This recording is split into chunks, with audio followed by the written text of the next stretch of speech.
আমার বাড়িতে 20টা রাজহাঁস ছিল, সেই রাজহাঁসগুলির মধ্যে 8টা চুরি হয়েছে। আপনাদের সরস্বতী বাহনকে আমি বড় মায়া করি। ছোটবেলা থেকে হাঁস পালি। আমার বাড়িতে 20টা রাজহাঁস ছিল, সেই রাজহাঁসগুলির মধ্যে 8টা চুরি হয়েছে। চুরি হওয়ার পর না হাসেন না, আমি মামলাও করছি। মামলা করছি, জেলে করছি, 2টা চোর রে, ঠিক করছি না? কিন্তু এইবার যেন আর হাঁস চুরি না হয়।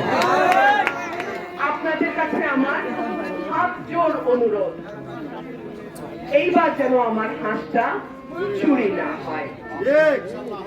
আপনাদের সকলের দরজায় আমি আসছি। আপনাদের কারো কারো মনে হয়তো দুঃখ আছে যে আমরা তো বিজয়নগরের সাথে ছিলাম, আপনি আমরারে কেন আনছেন? মাগো, আনছি ভালোবাসা।